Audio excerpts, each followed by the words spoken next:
आपकी नियति को बदलने का रहस्य आपके अंदर छिपा है, जो खोजे जाने और इस्तेमाल किए जाने का इंतजार कर रहा है। यह अवधारणा ग्रिनबर्ग के काम के माध्यम से खोजी गई है, जिनका मानना था कि हम अपनी वास्तविकता के निष्क्रिय दर्शक नहीं, बल्कि अपने विचारों और भावनाओं के माध्यम से सक्रिय निर्माता हैं। हम अक्सर कृत्रिम, सीमित मान्यताओं की मैट्रिक्स में फंसे होते हैं।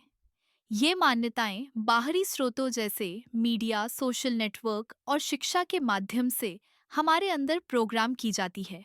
यह मानसिक प्रोग्रामिंग हमारी रचनात्मक और परिवर्तनकारी क्षमता को निष्क्रिय रखती है और हमें एकीकृत क्षेत्र, एक ऊर्जा मैट्रिक्स जो सभी प्राणियों को जोड़ती है और जहां सच्ची रचना होती है, तक पहुंचने से रोकती है।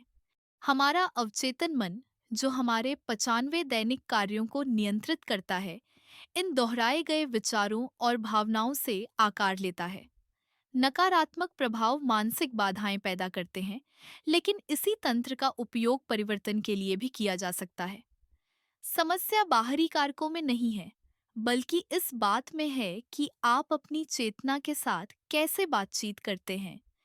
इस मैट्रिक्स से मुक्त होने और अपनी निष्क्रिय क्षमता तक पहुंचने के लिए ग्रिनबर्ग द्वारा सुझाए गए एक अभ्यास का सुझाव देता है। इरादे के साथ दो विशिष्ट शब्द चुनना और उन्हें भावना के साथ दोहराना। ये शब्द पारंपरिक अर्थ में जादुई नहीं हैं, बल्कि वे कोड के रूप में कार्य करते हैं जो मन को प्रोग्राम करते हैं। वे नए तंत्रिका कनेक्शन बनाते हैं, सीमित मान्यताओं को ऐसे कथनों से बदलते हैं जो आपकी खुद की धारणा का विस्तार करते हैं, एकीकृत क्षेत्र के साथ बातचीत करते हैं। भावना के साथ शब्दों को दोहराकर आप अपने अवचेतन को एक सीधा आदेश भेज रहे हैं और अपने चारों ओर के क्वांटम क्षेत्र के साथ बातचीत कर रहे हैं, एक गुप्त कुंजी के रूप में कार्य करते हैं। इन दो शब्दों को एक रहस्य रखने की सलाह देता है, जिससे वे सार्वभौमिक मैट्रिक्स के साथ आपका व्यक्तिगत संबंध बन सके। यह उनकी शक्ति और महत्व को मजबूत करता है। ग्रिनबर्ग द्वारा सुझाए गए अभ्यास: इरादे से दो शब्द चुनें और भावना से दोहराएं। ये शब्द कोड हैं जो मन को प्रोग्राम करते हैं, नए तंत्रिका कनेक्शन बनाते हैं और सीमित मान्यताओं को बदलते हैं। टेक्स्ट इन शक्तिशाली शब्दों का उपयोग करने के लिए एक व्यावहारिक मार्गदर्शिका प्रदान करता है। अपने शब्द चुनें। दो शब्द चुनें जो आपकी सबसे गहरी इच्छाओं और लक्ष्यों के साथ गहराई से प्रतिध्वनित होते हैं। उदाहरण के लिए, सद्भाव, प्रचुरता, आत्मविश्वास। उन्हें एक रहस्य रखें। उन्हें प्रतिदिन दोहराएं।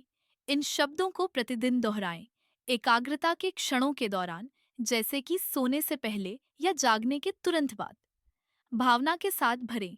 प्रत्येक पुनरावृत्ति के साथ ऊर्जा को महसूस करें और कल्पना करें कि इन शब्दों के सार को अपने जीवन में जीना कैसा होगा। अपने कार्यों को संरेखित करें। छोटे छोटे दैनिक कार्य बनाएं जो आपके चुने हुए शब्दों के साथ संरेखित हों। उदाहरण के लिए, यदि आपने प्रचुरता को चुना है, तो अपने जीवन में उन क्षेत्रों की पहचान करना शुरू करें जहां पहले से ही प्रचुरता मौजूद है, ताकि आप अपने ध्यान को कमी से पूर्णता की ओर स्थानांतरित कर सकें।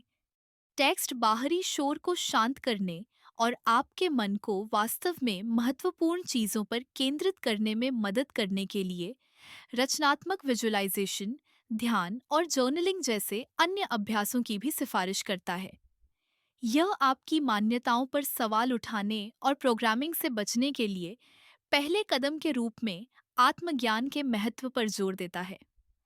इसके अतिरिक्त यह आपको अपने आसपास के वातावरण, जिसमें आप उपभोग करते हैं और जिन लोगों के साथ आप बातचीत करते हैं, उनका सचेत रूप से मूल्यांकन करने की सलाह देता है, क्योंकि ये भी आपकी मान्यताओं को मजबूत करते हैं। अगर यह वीडियो आपको पसंद आया हो, तो लाइक करें और हमें बताएं कि आप किन दो शब्दों से अपनी जिंदगी बदलना चाहेंगे।